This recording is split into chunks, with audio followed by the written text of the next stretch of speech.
Estás escuchando un audio de Mosaic Boston Church.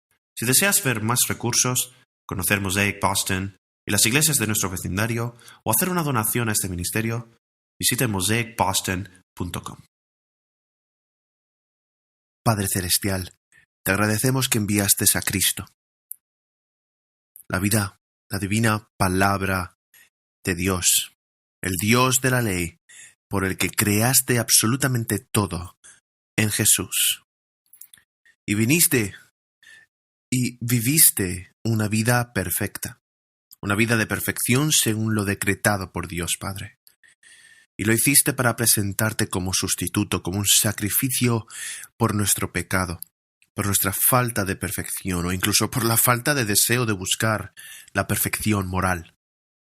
Y Jesús, te damos las gracias por el Sermón del Monte, que nos muestra que el camino hacia el reino de Dios no es a través de nada que nosotros hagamos. No es a través de pretender ser justos, es a través del arrepentimiento del hecho de que no somos justos. Así es como entramos. Y luego nos llamas al mismo estándar de perfección y entendemos que hay una brecha entre nuestro desempeño y tu estándar de perfección. Y tenemos dos opciones con esta brecha de qué hacer. O bien podemos pretender que hemos cubierto esta brecha con nuestra propia justicia o nos arrepentimos y seguimos adelante. Seamos personas que, como decía Pablo, no es que ya seamos perfectos o que ya hayamos alcanzado la perfección, sino que olvidando lo que queda atrás, que persigamos lo que está por delante, prosiguiendo en busca de la meta del supremo llamado en Cristo, en Dios. Y Espíritu Santo, entra en este lugar. Ven hoy y muéstranos cómo combatir la hipocresía a diario, enraizando nuestra identidad en ti.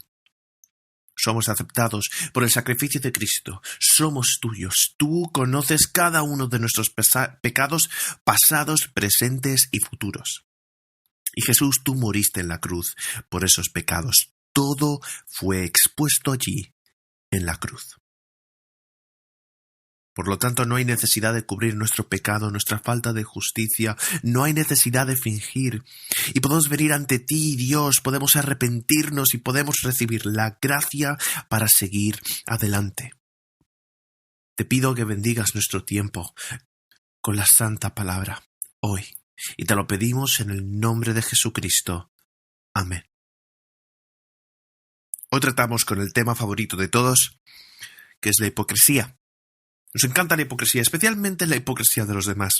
Nos encanta señalar la hipocresía de los demás y hemos vivido una época en la que la hipocresía ha sido evidente. La hipocresía está presente en todo tipo de ámbitos. Empezaré con el más fácil, que es la política.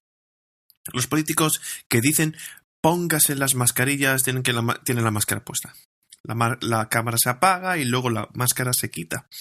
Y los políticos que dicen, no puedes cortarte el pelo, no hay cortes de pelo para ti, o no cortes de pelo solo, o corte de pelo solo para mí, la peluquería solo abre para mí, y hay políticos que dicen, no se puede cenar en el interior excepto para mí y mis 15 amigos más cercanos y sin distanciamiento social. Políticos que dicen, no hay viajes, no puedes viajar, no hay vacaciones para ninguno de ustedes, y luego vuelven de México con un bonito bronceado. Lo vemos en los políticos, lo vemos en líderes académicos y de todo tipo de cosas. Creo que el tipo de hipocresía más peligroso es el de la hipocresía espiritual. Ahora, ¿por qué? Porque tiene las mayores consecuencias eternas. No solo para nosotros mismos, sino también para que nuestro testimonio ante los demás se conserve. Cuando la gente ve que proclamamos a Cristo con la boca, pero nuestras vidas están lejos de esa profesión de fe, eso sacude a la gente hasta el fondo. Así que una de las cosas de las que quiero hablar hoy es de cómo Jesús habla de la hipocresía. No habla de la hipocresía de haz lo que yo digo, no lo que yo hago. Esa es la hipocresía que vemos en la política y en todo tipo de ámbitos. Jesús no habla de la hipocresía de haz lo que yo digo, pero no lo que hago. No está hablando de eso. Él está hablando de la hipocresía de esto es lo que hago, pero en mi corazón las cosas son muy diferentes. No es una desconexión entre lo que decimos o lo que hacemos, es una desconexión entre lo que hacemos y lo que realmente queremos hacer. Es una desconexión entre lo que hacemos con nuestras manos y lo que hacemos en nuestros corazones. Y el pastor Shane predicó un sermón magistral la semana pasada, cerrando Mateo 5. Pero Jesús deja caer una bomba en Mateo 5:48 con esa conclusión. Dice, por lo tanto, deben ser perfectos como su Padre Celestial es perfecto. Así que, como hijos de Dios Padre, tenemos que emular a Dios Padre, que es absolutamente perfecto. Él es santo. Nosotros debemos crecer en santidad. La meta es la perfección. Siempre debemos perseguir la perfección. A toda velocidad. No es que la vayamos a alcanzar, pero siempre debemos aspirar a ella. Obviamente nunca la alcanzaremos. No tiene que haber crecimiento, tiene que haber impulso hacia adelante. Pero el reto es, ¿qué hacemos con la brecha? Con la pieza que falta entre nuestra realidad y la realidad a la que Dios nos llama. Nuestra realidad, ¿qué hacemos con eso? Con nuestra realidad donde estamos ahora en nuestro camino con el Señor y la perfección a la que Dios nos llama. ¿Qué hacemos con esa brecha, con esa pieza faltante? ¿Fingimos que no está ahí? A eso se refiere Jesús hoy. ¿Pretendemos ser mejores de lo que somos y lo cubrimos con una máscara de hipocresía? Y todos nosotros lo hacemos hasta cierto punto. Nadie muestra a todo el mundo los pecadores que somos. Da demasiado miedo hacer eso. No revelamos nuestras mayores luchas a todo el mundo, pero deberíamos revelarlas a Dios. Y deberíamos revelarlas a nosotros mismos. Y ahí es donde ocurre la verdadera transformación. Puedes elegir qué hacer con esa pieza que te falta. Puedes fingir que no está ahí o puedes arrepentirte y ser honesto contigo mismo y con Dios hoy. C.S. Lewis, hablando de la oración, dijo esto: que sea el verdadero yo quien hable. Que sea el verdadero tú al que yo hablo. Se trata de ser real con Dios. Y así es como luchamos contra la religión que trabaja para la justicia. Hay una diferencia entre la justicia religiosa y la justicia real. La justicia religiosa se enfoca principalmente en el comportamiento. Solo cambia tu comportamiento. Solo arregla tu forma de actuar. La verdadera justicia se trata de la transformación del corazón. Se trata de abrazar lo que Dios nos llama en el corazón. Dios, te amo. Y amo tu ley y quiero buscar la perfección moral y sé que no puedo hacerlo por mí mismo. Perdóname y dame gracia, dame el poder del Espíritu Santo. Y eso es lo que te transforma de ser religioso a ser un verdadero seguidor del Señor. La religión se trata de lo que haces. El verdadero cristianismo es el por qué lo haces en realidad. Purifica el por qué y el qué se encargará de sí mismo. Y así es como desarrollamos el verdadero carácter espiritual. No solo creer, no solo crecer y ser y jugar el papel de personas espirituales. Así que hoy vamos a empezar Mateo 6 del 1 al 18. Voy a leer todo el texto aquí para preparar nuestro tiempo y vamos a entrar de lleno. Mateo 6, del 1 al 18. Cuídense de no practicar su justicia delante de los hombres para ser vistos por ellos. De otra manera no tendrán recompensa de su Padre, que está en los cielos. Por eso, cuando des limosna, no toques trompeta delante de ti, como hacen los hipócritas en las sinagogas y en las calles, para ser alabados por los hombres. En verdad, les digo que ya han recibido su recompensa. Pero tú, cuando des limosna, que no sepa tu mano izquierda lo que hace tu derecha, para que tu limosna sea en secreto. Y tu Padre, que ve en lo secreto, te recompensará. Y cuando ustedes oren, no sean como los hipócritas, porque a ellos les gusta ponerse en pie y orar en las sinagogas y en las esquinas de las calles para ser vistos por los hombres. ¿verdad? Les digo que ya han recibido su recompensa. Pero tú, cuando ores, entra en tu aposento y cuando hayas cerrado la puerta, ora a tu Padre que está en secreto, y tu Padre que te ve en lo secreto te recompensará. Y al orar, no usen ustedes repeticiones sin sentido como los gentiles, porque ellos se imaginan que serán oídos por su palabrería. Por tanto, no se hagan semejantes a ellos, porque su Padre sabe lo que ustedes necesitan antes que ustedes lo pidan. Ustedes, pues, oren de esta manera. Padre nuestro que estás en los cielos, santificado sea tu nombre. Venga tu reino. Hágase tu voluntad, así en la tierra como en el cielo. Danos hoy el pan nuestro de cada día. Y perdónanos nuestras deudas como también nosotros hemos perdonado a nuestros deudores. Y no nos dejes caer en tentación, sino líbranos del mal. Porque tuyo es el reino y el poder y la gloria para siempre. Amén. Porque si ustedes perdonan a los hombres sus transgresiones, también su Padre Celestial les perdonará a ustedes. Pero si no perdonan a los hombres, tampoco su Padre les perdonará a ustedes sus transgresiones. Y cuando ayunen, no pongan cara triste como los hipócritas, porque ellos desfiguran sus rostros para mostrar a los hombres que están ayunando. En verdad les digo que ya han recibido su recompensa. Pero tú, cuando ayunes, unge tu cabeza y lava tu rostro, para no hacer ver a los hombres que ayunas, sino a tu Padre que está en lo secreto. Y tu Padre, que ve en lo secreto, te recompensará. Esta es la lectura de la santa, inerrante, infalible y autoritaria palabra de Dios, que le escribe estas verdades eternas en nuestros corazones. 3 puntos los cuales vamos a enmarcar el día de hoy. Primero, veremos la misericordia hipócrita, la oración y el ayuno. Luego veremos la misericordia, la oración y el ayuno auténticos, y luego profundizaremos en la motivación de la autenticidad. En primer lugar, la misericordia, oración y el ayuno hipócrita. Así que, como hemos dicho, Jesús exige la perfección. Es difícil perseguir la perfección, así que en lugar de complacer a Dios el Padre al perseguir la perfección, a menudo nos conformamos con complacer no a Dios el Padre, sino a la gente que nos rodea. Por eso, el versículo 48, capítulo 5, versículo 48 dice: «Sed perfectos como vuestro Padre Celestial es perfecto». Manda y luego sigue en el siguiente verso: «Ten cuidado de no practicar tu justicia delante de la gente. Sean perfectos, pero tengan cuidado». ¿Por qué?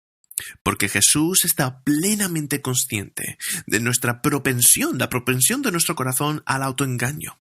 Así que este es el versículo 1. Cuando dice, guárdate, ¿verdad? Guárdate, cuídense de no practicar su justicia delante de los hombres para ser vistos por ellos. De otra manera, no tendrán recompensa de su Padre que está en los cielos. Y luego, cuando des a los necesitados, no toques trompeta delante de ti. Esto puede ser metafórico o literal. Pero los fariseos contrataban a músicos para que fueran delante de ellos y dijeran: vamos a repartir dinero. Así que que todo el mundo que nos encuentre en la intersección del cruce, por favor. Y el fin de todo esto, ¿qué era? Llamar la atención. Como los hipócritas hacen en las sinagogas, en las calles, para ser alabados por los demás. En verdad, yo os digo que ya han recibido su recompensa, como dice aquí el Señor. El versículo 5 empieza aquí hablando sobre la oración. Orando en las esquinas de las sinagogas para que sean vistos por los demás. Así que tu vida en oración principal es... La vida principal de ellos en oración es pública, para que ellos sean vistos. ¿Y cómo sabes que eres un hipócrita en la oración? Te preguntas, ¿no? ¿Sabes que eres hipócrita en la oración cuando quizás en esa comunidad o con un grupo con otros cristianos oras a Dios, pero cuando estás con Dios uno a uno, no tienes nada que decir. Y te aburres con Dios. Dios se ha convertido en un amigo pero más bien en el amigo de un amigo. Cuando hay otra persona que conoce mejor a Dios, puedes conectar mejor con Él. Pero cuando estás solo con Él, no tienes una relación viva con Él. Se vuelve un poco incómodo, no tienes nada que decir, es una hipocresía aquí. El verso 16 aquí habla de el ayuno. Cuando ayunéis, no pongáis cara de pena como los hipócritas, porque desfiguran su rostro para que su ayuno sea como más visto por los demás. Así que el objetivo aquí de ellos es una espiritualidad hipócrita, una piedad hipócrita para agradar a la gente. Y aquí nos enfrentamos a una pregunta, honestamente, ¿qué es más valioso para ti? ¿La opinión de la gente sobre ti o la opinión de Dios sobre ti? ¿La aprobación y aceptación de la gente o la aprobación y aceptación de Dios? ¿Temes más a la gente que a Dios? Miedo a la gente, miedo a Dios. La vieja pregunta. Y eso es realmente importante, porque anhelamos la atención, la aceptación, la aprobación. Somos adictos a la aprobación, por así decirlo. Hacemos cosas por la proverbial palmada en la espalda, para que la gente se dé cuenta y que la gente te anime y te felicite. Muy bien hecho, qué buen trabajo. ¿Y cómo se aplica esto? Bueno, mi mujer y yo estamos hablando de cómo se aplica esto en la vida real, ¿no? Porque nadie va por ahí orando por las calles hoy, ¿no? Así, ¿no? Sin más. Nadie está caminando con una trompeta diciendo, oye, ven a esta intersección y vamos a darte dinero. Nadie está haciendo eso realmente hoy en día. Pero bueno, uno de los lugares donde esta hipocresía realmente se aplica es dentro de la propia comunidad de la iglesia. Y eso es lo que Jesús, los fariseos estaban en la comunidad religiosa y es donde hay que jugar. ¿Y cómo funciona eso en la vida real? Solo te daré algunos ejemplos. Cuando un chico ve a una chica muy cristiana, muy buena, que ama al Señor y quiere perseguirla en el noviazgo o en el matrimonio, lo que sea. Y de repente ahora está en el grupo comunitario donde tú te reúnes, está sirviendo, está llevando su Biblia con ella. Ahora está memorizando versículos de la Biblia, están adorando y ahora realmente está amando a Dios. Es grandioso si eso es real y viceversa, ¿no? Puede ser una chica persiguiendo al chico y llamando la atención. A veces son los maridos y las esposas que quieren ganar puntos con su cónyuge. Y lo haces con la devoción matutina y el café. Cariño, yo te he hecho un café hoy. Wow. Y por cierto, estoy leyendo las escrituras. Y de repente ella dice, mi cónyuge es tan espiritual. Wow. Puede funcionar así, ¿no? Los niños y los padres, los padres con hijos, queremos que nuestros hijos piensen que a veces somos mejores cristianos de lo que realmente somos. Así que fingimos alrededor de ellos y los niños, definitivamente, con los padres, si tú creciste en una casa cristiana, tú sabes perfectamente cómo necesitas actuar con tus padres de una manera para que ellos se quiten de encima, se quiten un poco diciendo, wow, qué cristianismo, wow, para que tú puedas hacer lo que realmente quieres después. He visto cómo se desarrollaba esto y era como si fuera mi cosa favorita. No es mi cosa favorita, obviamente, pero lo veo muy a menudo y es cómico para mí. Cada septiembre, algún estudiante universitario se acerca a mí para presentarse y se esfuerza para que yo recuerde sus nombres, ¿no? Y yo digo, qué raro, nunca te he conocido antes. Genial. No, me esfuerzo un poco, ¿no? Pero el domingo siguiente es el fin de semana de los padres, ¿vale? Sus padres vuelan de Texas, desde Georgia, y me traen sus padres. Hola, pastor, ya, no. Y yo estoy como, wow, mis primeros 2 años de ministerio no tenía ni idea de lo que estaba pasando. Y luego después de eso, no lo vuelvo a ver. A este chico. Me estaban engañando. Estaba siendo jugado por estudiantes universitarios, cristianos e hipócritas.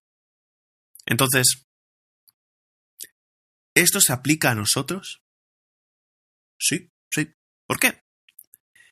Porque queremos que la gente piense bien, se sienta bien y que la gente piense bien de nosotros, de que, somos buenos.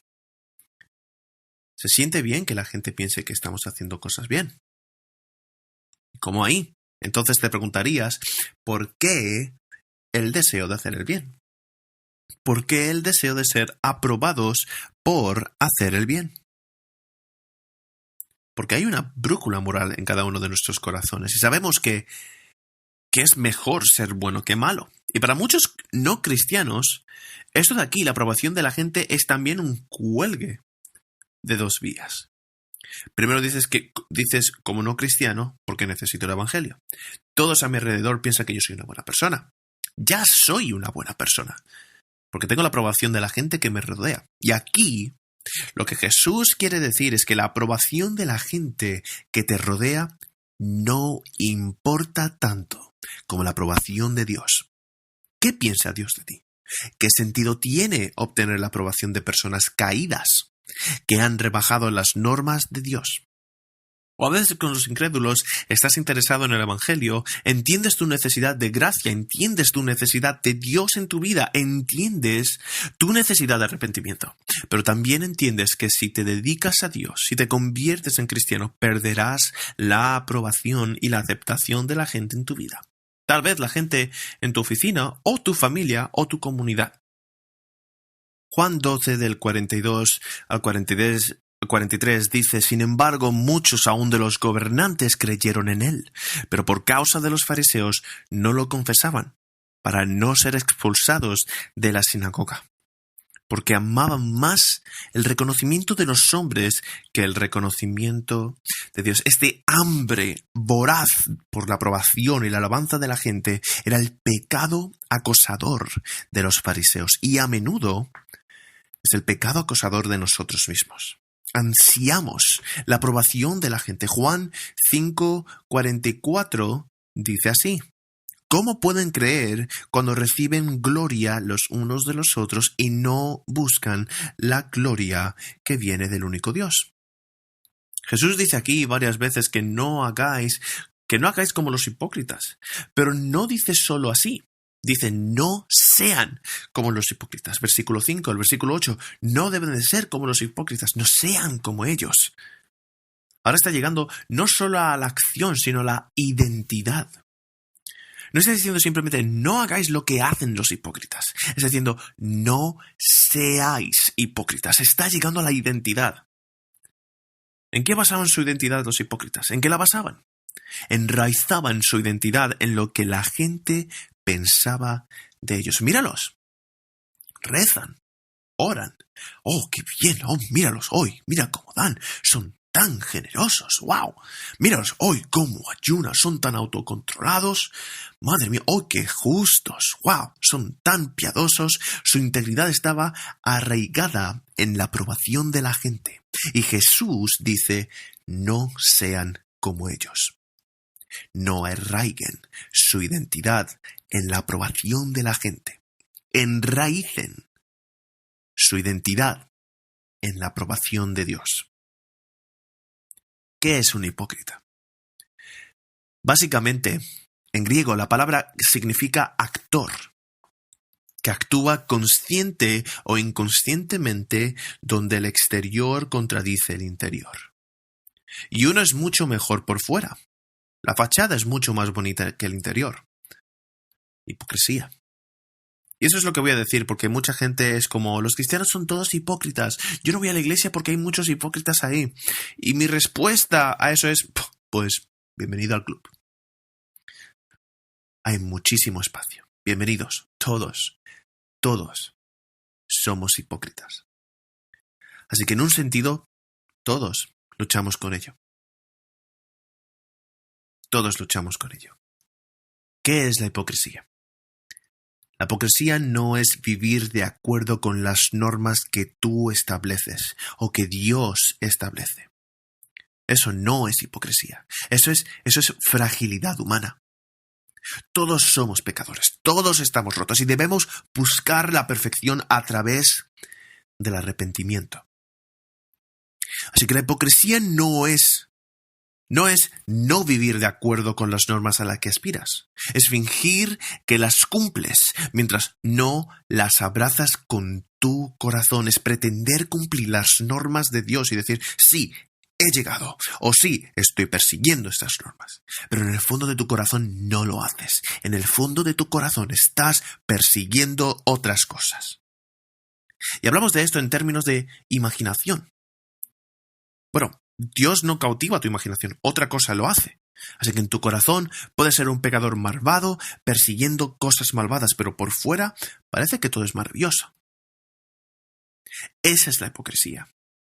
Esa es la hipocresía de la que hablaba Jesús. No es la brecha entre lo que decimos y lo que hacemos, es la brecha entre lo que hacemos y lo que amamos. A eso es a lo que Jesús se refiere. La otra cosa que quiero señalar aquí es que 3 veces Jesús dice que cuando tú des a los necesitados, cuando ores, cuando ayunes, no dice sí como un condicional, sino cuándo. Lo que significa que esto es algo que se espera. Eso es algo que se esperaba de los judíos de la época. Esa era la piedad judaica básica. En realidad, esa también es la piedad musulmana. 5 de los pilares, ¿no? Estos 3 son 3 de los 5, ¿no? Incluyendo los otros 2, que son la visita a la Meca, la peregrinación a la Meca y la recitación del credo. En fin, así que la gente de todas las religiones, y naciones y credos, sabemos que es bueno ser generoso, ayudar a los necesitados, rezar, y es bueno ayunar. Se supone que hacemos esas cosas. Sabemos que esas cosas son buenas. Y la mayoría de la gente quiere ser generosa y quiere ser conocida por dar. La mayoría de la gente reza, ora, y muy pocas personas he conocido que digan, oh, nunca he rezado. Incluso como incrédulo. Hay esas situaciones en las que te encuentras cuando eres muy vulnerable, te sientes débil, te sientes desamparado, que es con el grito natural del corazón pidiendo auxilio. Algo justo en ti dentro llama a lo sobrenatural y no podemos dejar de rezar, de orar. Y este es el testimonio de nuestro corazón de la existencia de Dios. Mucha gente incluso hoy en día ayuna. El ayuno ha sido una moda últimamente. La gente habla del ayuno intermitente, el ayuno prolongado, el ayuno de las redes sociales, el ayuno de entretenimiento, el ayuno del alcohol, el octubre sobrio. Así que estas cosas son parte de nuestra vida. Así que Jesús dice ¿cuándo? Cuando hacemos estas cosas. Hay una manera de hacerlo que es correcta. Y hay una manera de hacerlo para alimentar tu ego. Y Jesús dijo, cuando lo haces por la aprobación de la gente, has recibido tu premio. No te preocupes, obtienes lo que buscas, pero eso es todo lo que obtienes. Él está diciendo que hay 2 recompensas. Hay recompensas que obtienes de la gente, pero hay recompensas que obtienes de Dios. La aprobación de la gente y el deleite de Dios. Así que esto nos lleva al segundo punto ahora. La auténtica misericordia, oración y ayuno. El dar auténtico o la misericordia. En el versículo 3 dice, cuando des al necesitado, no dejes que tu mano izquierda sepa lo que hace tu mano derecha, para que tu dar sea en secreto y tu Padre que te ve en secreto te recompense.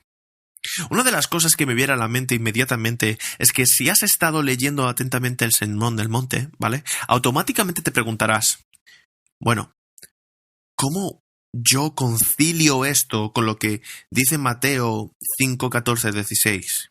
Donde Jesús está diciendo, sois la luz del mundo, una ciudad sentada en una colina no se puede esconder, ni se enciende una lámpara, y se pone debajo de una estera, en un cesto, sino en un candelero, y da luz al resto de la casa. Que así brille la luz, vuestra luz ante los demás, para que vuestras buenas obras y den gloria a vuestro Padre que está en los cielos. ¿Cómo conciliamos esto? Bueno, por un lado, Jesús está diciendo que hay que hacer buenas cosas para que la gente las vea y glorifique a Dios. Y por otro lado está diciendo que hay cosas que necesitas hacer para que la gente no las vea, para que no te glorifiquen a ti, sino que glorifiquen a Dios. Entonces, ¿qué está diciendo aquí? ¿Qué está diciendo aquí? A.B. Bruce, un autor, lo pone así, y empieza la cita. Debemos mostrar cuando estemos tentados a escondernos y debemos escondernos cuando estemos tentados a mostrarnos. Fin de la cita.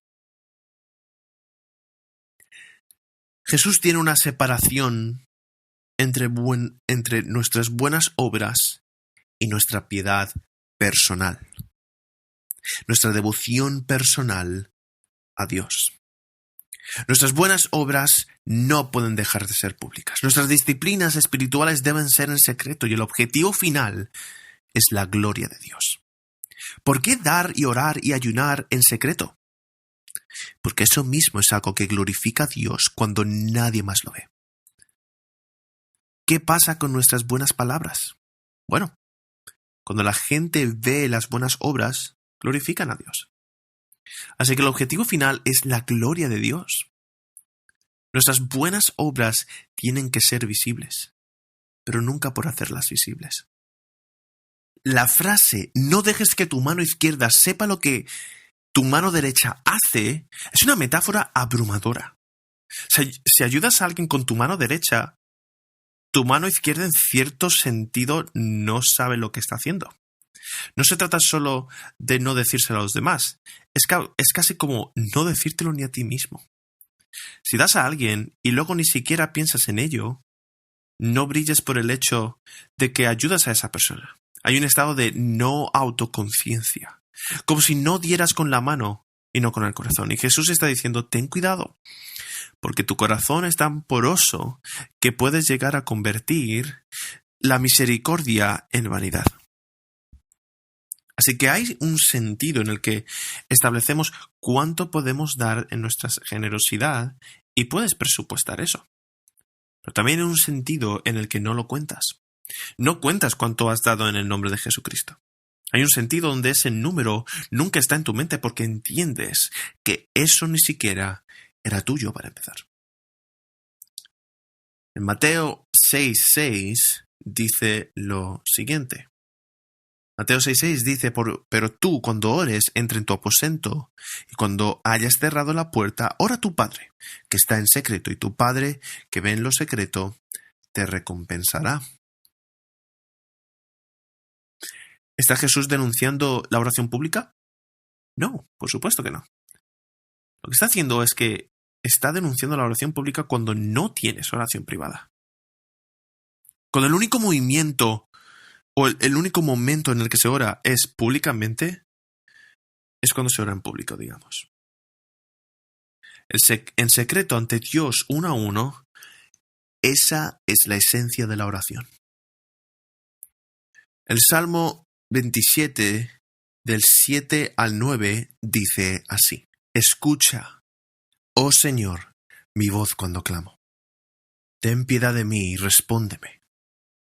Cuando dijiste busquen mi rostro, mi corazón te respondió, Señor, tu rostro buscaré. No escondas tu rostro de mí, no rechaces con ira a tu siervo. Tú has sido mi ayuda, no me abandones ni me desampares, oh Dios de mi salvación. Así que debe haber un lugar para la oración privada en tu vida, donde diariamente tienes un lugar al que vas en secreto. Y Él habla de aquí de cerrar la puerta. Así que es un espacio al que te dedicas. Es casi como un altar diario. Señor, este es el lugar donde me voy a encontrar contigo. Y cuando oras, en el versículo 7 dice, cuando ores no acumules frases vacías. Es lo que lo podemos encontrar en el 7. No usen ustedes repeticiones sin sentido como los gentiles, porque ellos se imaginan que serán oídos por su palabrería. Por tanto, no se hagan semejantes a ellos, porque su Padre sabe lo que ustedes necesitan antes de que ustedes lo pidan. Dice que no se limiten a repetir una y otra vez una simple oración. En diferentes tradiciones cristianas, en la tradición ortodoxa rusa y en muchas tradiciones católicas, todo se trata de repetición. Se trata de lo que dices, cuántas veces lo dices. Así es como muestras a Dios tu devoción. Y Jesús dice, no, no, no. Es una conversación, es una relación con Dios Padre. Hablas conmigo, desnudas tu corazón ante mí. No puedes obligar a Dios a hacer lo que quieres por puro volumen. El volumen de las palabras no es un factor crítico. Jesús a veces ora con brevedad y nosotros solo oramos una pequeña oración rápida. A veces pasaba una noche entera en oración Jesús. Así que no se trata de eso, se trata de no pensar que podemos forzar a Dios sin repetición. Eclesiastés 5:2, esto es lo que dice. No te des prisa en hablar, ni se apresure tu corazón a proferir palabra delante de Dios, porque Dios está en el cielo y tú en la tierra. Por tanto, sean tus palabras pocas. Así que el volumen de las palabras no es importante, pero sí lo es la oración sostenida.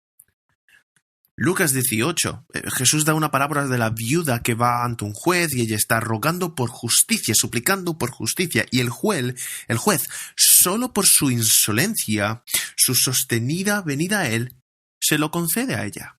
Así que cuando anhelamos algo, cuando está en nuestro corazón pedirle algo a Dios, debemos pedir y pedir y pedir. El énfasis en la venida sostenida a Dios, no necesariamente la repetición. Y es lo que encontramos. Y es por eso que Lucas 18:1, aquí Jesús está diciendo lo siguiente. Jesús les contó una parábola para enseñarles que ellos debían orar en todo tiempo y no desfallecer. Entonces, ¿cómo debemos orar? ¿Cómo debemos tener una vida en oración privada?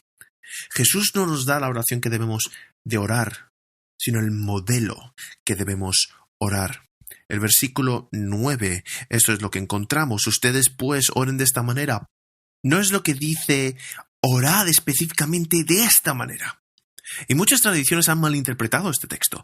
Piensan que si rezo esto una y otra vez, diariamente, varias veces al día, Dios va a hacer lo que Dios quiere con nosotros. Lo que Él quiere que yo haga, y esto no es lo que sucede.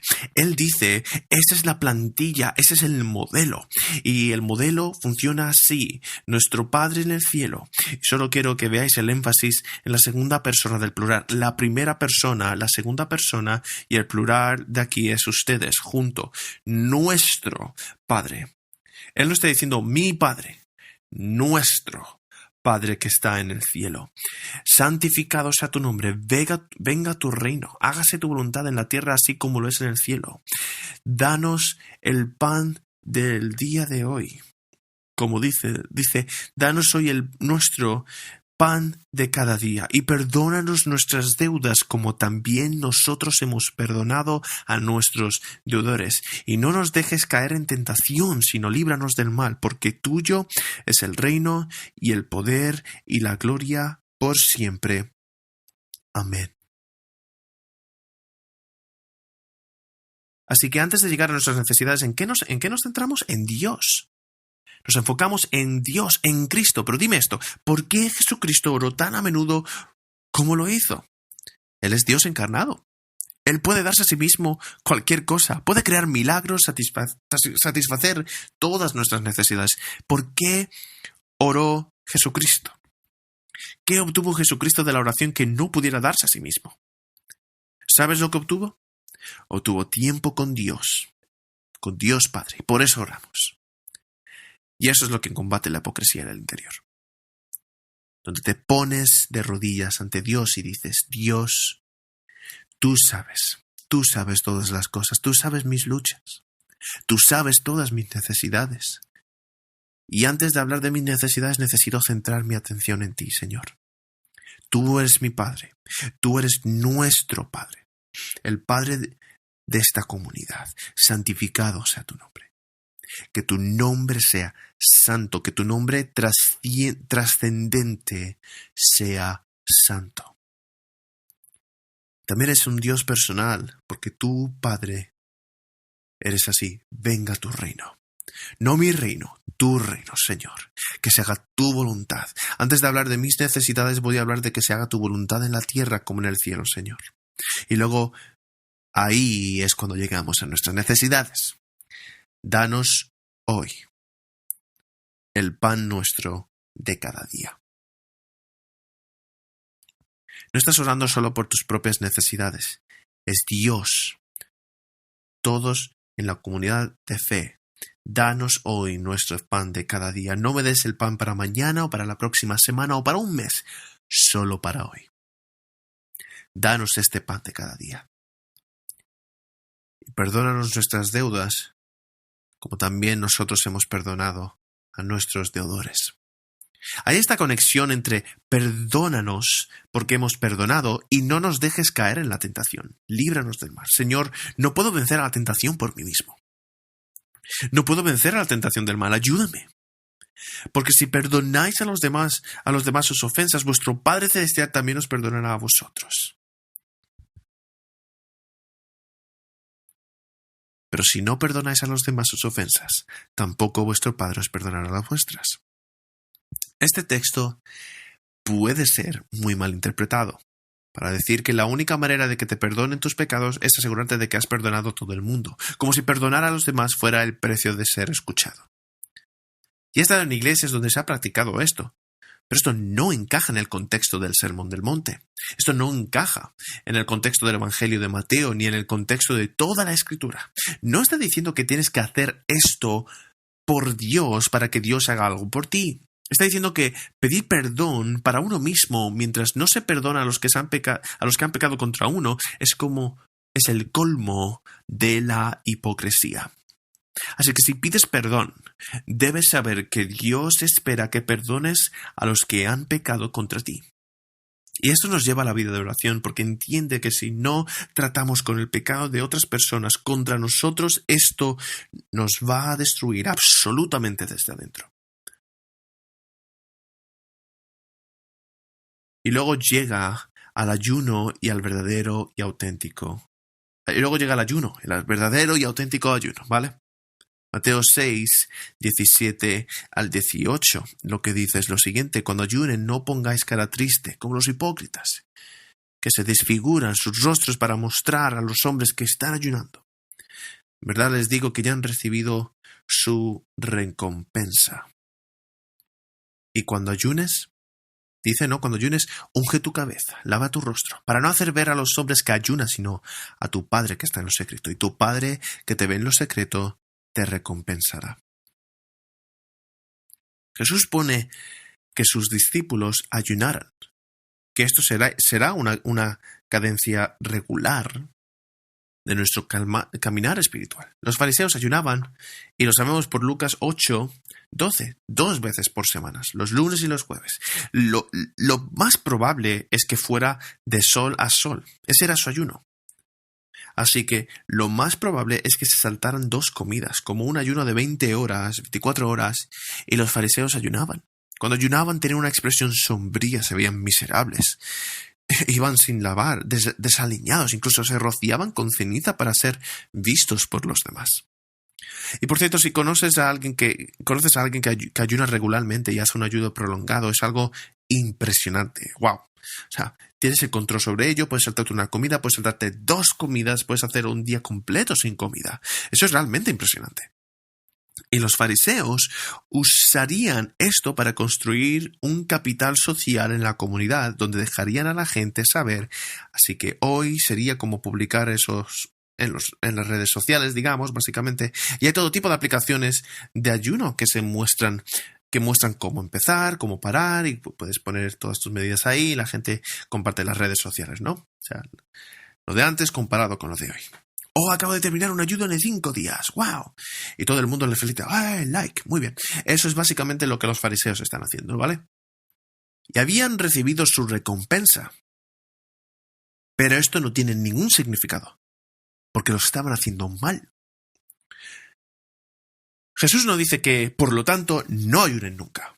Él todavía espera que sus discípulos ayunen de forma regular. Juan el Bautista ayunaba regularmente, incluso a menudo. Y los discípulos de Jesús no lo hicieron mientras que Jesús estaba allí, pero se esperaba que cuando se fuera, Mateo 9, 14 al 15, se esperaba que lo hiciesen más bien. Los discípulos de Juan se acercaron a él diciendo: ¿por qué nosotros y los fariseos ayunamos y tus discípulos no ayunan? Y Jesús les dijo: ¿pueden los invitados a la boda llorar mientras el novio esté con ellos? Vendrán días en el que el novio les será quitado, y entonces ayunarán. Jesús sí espera que sus seguidores ayunen y que lo hagan con regularidad. Jesús comenzó su ministerio ayunando 40 días y 40 noches. Lo hizo de forma sobrenatural por el poder del Espíritu Santo. Pero hay una expectativa para que nosotros ayunemos, y Jesús ayunó durante 40 días. Así que es una lucha, incluso con la idea de ayunar durante 40 horas. Jesús espera esto como parte de nuestra vida. En primer lugar, necesitas reunirte con tus profesionales de la medicina, tus doctores, para ver cómo y sí. Y no es solo la comida. ¿Qué es el ayuno? Estrictamente hablando, es una abstención total de alimentos, pero se puede extender legítimamente a otras cosas. ¿Y qué sentido tiene? El punto es el yo agradable, humillado ante Dios, y donde perseguimos a Dios en ese estado de humildad.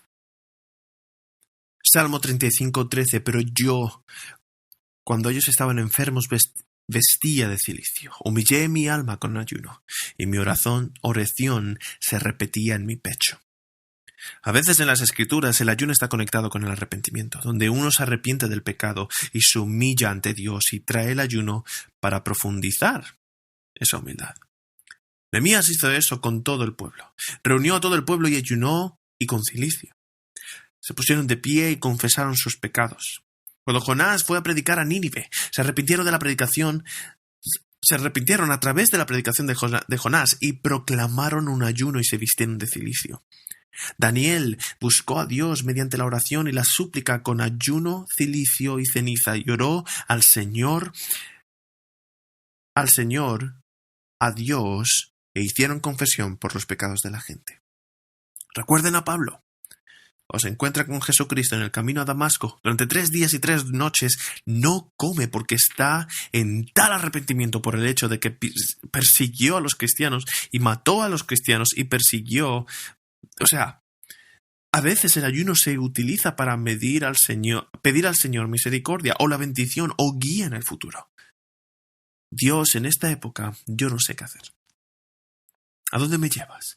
¿Dónde me estás guiando? Vemos a Moisés en el monte Sinaí, inmediatamente después de que se renovara el pacto. Vemos que la reina Esther, antes de tomar su vida en sus manos para presentarse ante el rey, pidió a Mardoqueo y a la gente que éste conocía, el pueblo de Dios, que ayunaran en su nombre. Esdras proclamó un ayuno antes de conducir a los exiliados de vuelta a Jerusalén, pero dice que podemos humillarnos ante nuestro Dios y buscar de él un camino recto. O sea que si estás en una temporada en la que buscas la dirección de Dios, el ayuno siempre se recomienda con la oración. En la iglesia primitiva, en la iglesia de Antioquía, antes de que Pablo y Bernabé fueran enviados allí, ayunaban. Pablo y Bernabé, antes de nombrar ancianos en cada iglesia, oraron y ayunaron. El ayuno también se utiliza para la autodisciplina, porque decir no a comer y no decir no al apetito te da poder para decir no a otros apetitos. He notado esto en mi propia vida, y quizás en tu propia vida también. Cuando tengo autodisciplina en un área de la vida, se traduce en autodisciplina en otras áreas de la vida.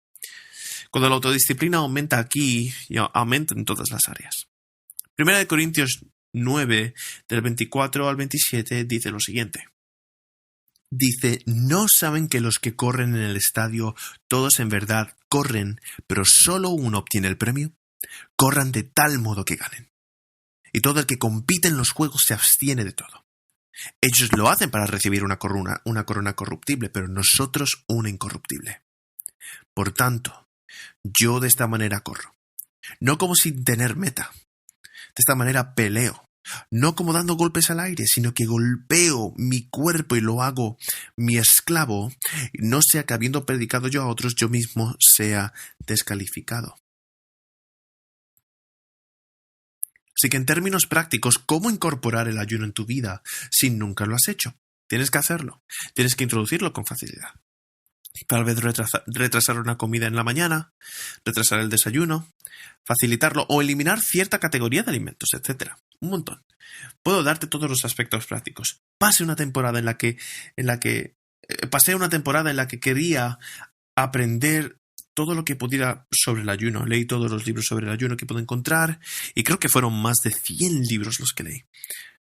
La forma en que leo es que entro, encuentro las 40 páginas que tiene el libro publicado y termino. Y fuera, ya está. Siguiente libro, ¿no? Así es como leo.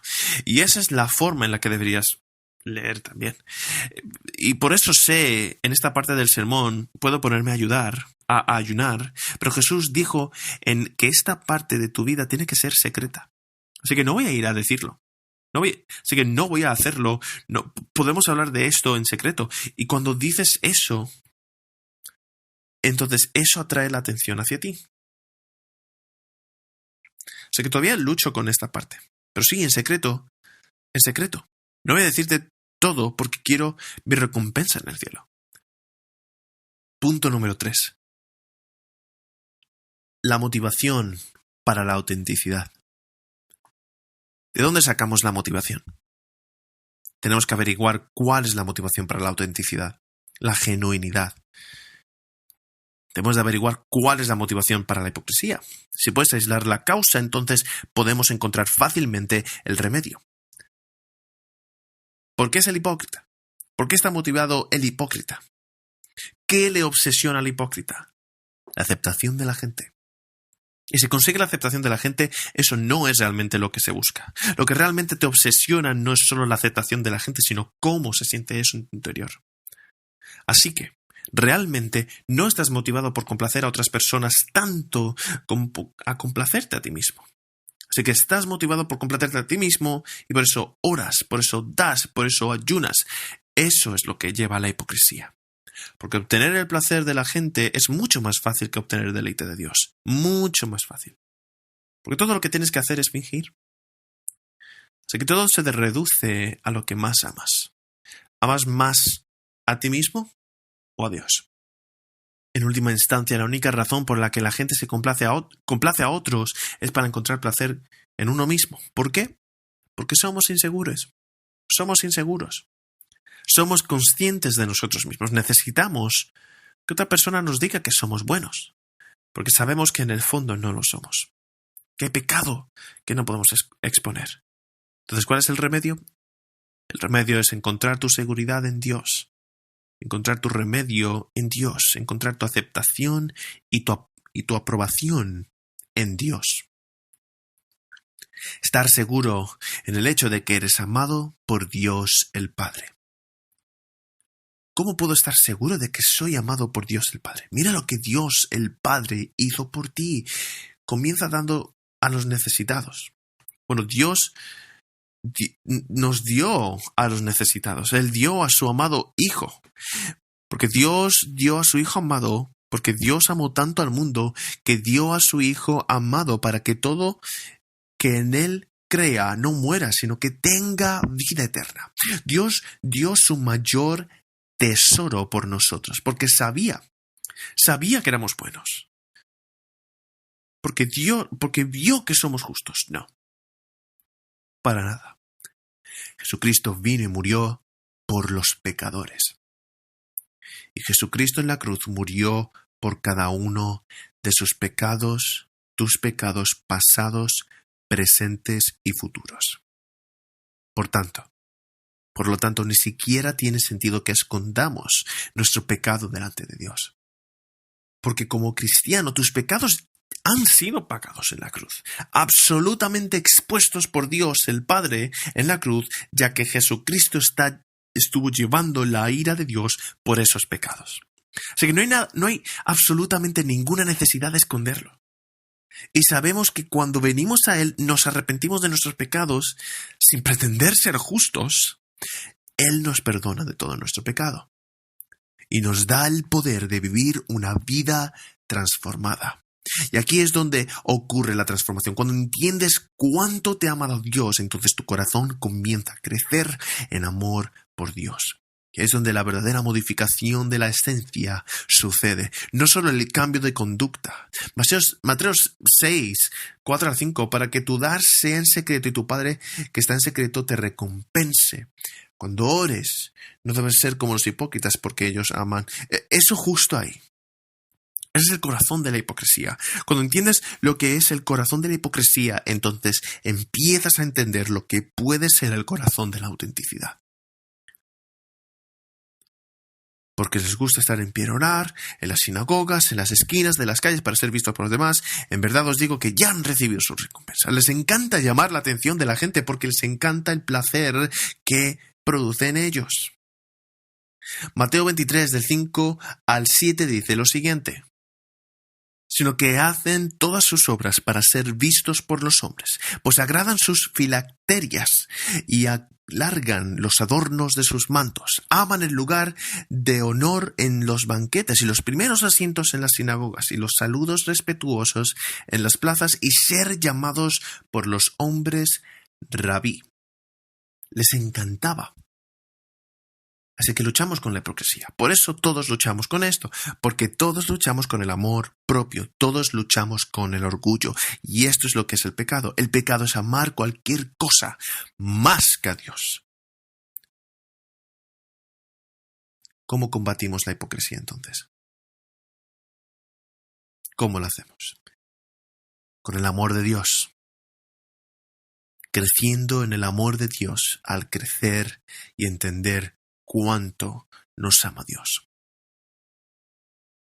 Y la otra manera de crecer es prácticamente en la autodisciplina, las disciplinas espirituales, el dar, orar, ayunar. En el versículo 4 es lo que vemos repetidamente, ¿no? Todo esto, ¿no? Para que tu dar en vez sea en secreto y tu Padre que te ve, 6.4, tu Padre que te ve, Mateo 6.6, lo mismo, ¿no? Tu Padre que te ve en secreto te recompensará. Y luego en el versículo 18, tu Padre que ve en secreto te recompensará. Cada niño en su interior, ¿qué anhela? Anhela la atención total de su padre, de sus padres. Papá, mírame, mira lo que puedo hacer. Y recuerdo que de niño estuve meditando sobre esto esta semana, o sea, estaba meditando eso. O sea, cuando hacía deporte, mi padre nunca venía a ninguno de mis eventos porque yo jugaba a béisbol y es como... Y él es como, un estúpido del béisbol. Es un soviético ruso, o sea, es como, yo no conozco béisbol, o sea, ni siquiera sé si es un deporte, no. Es la única razón por la que fui tremendo. Esa es la única razón por la que quería ser bueno en el mismo. Todos me llamaban el ruso aplastante. Y recuerdo que la única razón por la que luché, y la lucha es un deporte tonto, nunca lo disfruté. Mi padre pensaba que era un deporte varonil. Esa es la única razón por la que lo hice. Y mi mejor actuación es cuando mi padre aparecía y solo miraba. Hay algo hay algo acerca de hacer sacrificios para el deleite de tu padre y solo su atención indivisa es suficientemente recompensa ya. Cuanto más cuando nuestro Padre Celestial ve nuestros sacrificios que nadie ve. Él ve nuestros sacrificios de dar a otros, de tomar de uno mismo y dar a Dios el Padre que ve. Y hay una recompensa. ¿Cuál es la recompensa? No se nos dice. ¿Cuál es la recompensa por la oración? No se nos dice. La del ayuno tampoco. Pero bueno, creo que el hecho de que Dios vea es suficientemente recompensa. Dios ve y te acerca a Él. ¿Por qué oraba Jesús? Porque obtuvo más del Padre. ¿Por qué dio Jesús? Porque obtuvo deleite en el Padre. Este es mi Hijo en quien me complazco. ¿Por qué Jesús ayunó para obtener el deleite del Padre? Jesús oró, dio en ayunas para una audiencia de uno. O sea, ¿cómo podemos dar nosotros? ¿Cómo podemos dar? Pues podemos dar porque Jesucristo, que era el rico que se hizo pobre para que nosotros nos enriqueciéramos en Él, dio.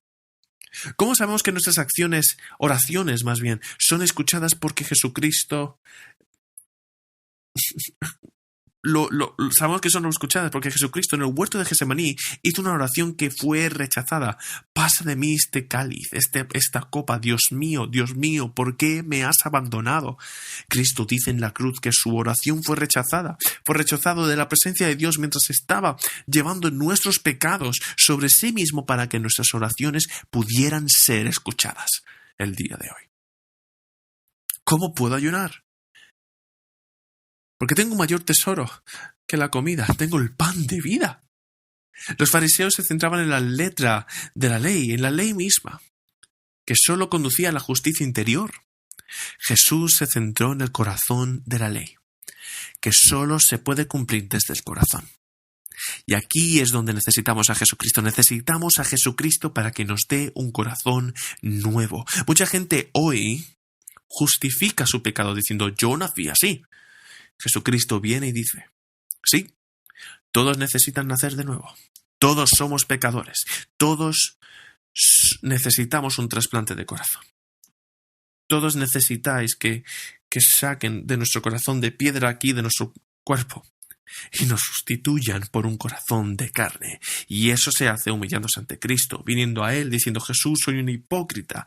Jesús, no soy justo. Jesús, yo no soy perfecto. Perdona mis pecados y dame el poder del Espíritu para vivir la vida que me has llamado a vivir. Terminaré con el Salmo 139, del 1 al 2 y luego del 7 al 12, uno de mis salmos favoritos, en el que el salmista habla y medita sobre el hecho de que Dios está en todas partes y Él ve. Y eso debería ser motivación suficiente para que nos arrepintiéramos del pecado y luego crezcamos en un auténtico seguimiento de Él. Salmo 139, del 1 al 2 y luego del 7 al 12. Oh Señor, tú me has escudriñado y conocido. Tú conoces mi sentarme y mi levantarme. Desde lejos comprendes mis pensamientos. ¿A dónde me huiré de tu espíritu? ¿O a dónde huiré de tu presencia? Si subo a los cielos, ahí estás tú. Y si en el Seol preparo mi lecho, ahí tú estás. Si tomo las alas del alba, y si habito en lo más remoto del mar, aun allí me guiará tu mano, y me tomará tu diestra. Si digo ciertamente las tinieblas me envolverán, y la luz a mi alrededor será noche. Ni aun las tinieblas son oscuras para ti, y la noche brilla como el día. Las tinieblas y la luz son iguales para ti. Oremos. Señor, te damos gracias por recordarnos que no hay ningún lugar al que podamos ir donde tú no estés. Tu presencia está siempre ante nosotros. Y te pido que esto nos motive a alejarnos del pecado y volvernos a ti. A perseguir diariamente la perfección como tú fuiste perfecto, Señor, y no hacerlo de una manera en la que pretendamos ser mejores de lo que somos realmente.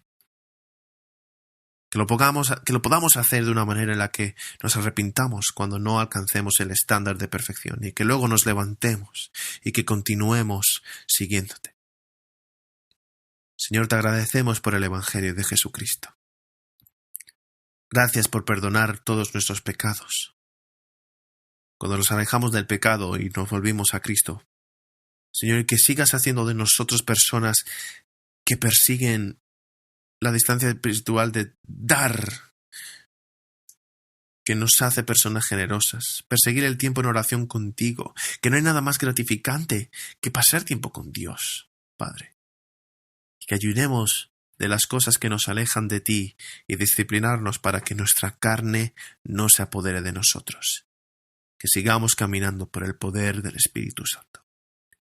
Te damos las gracias y te pedimos todo esto en el santo nombre de Cristo. Amén.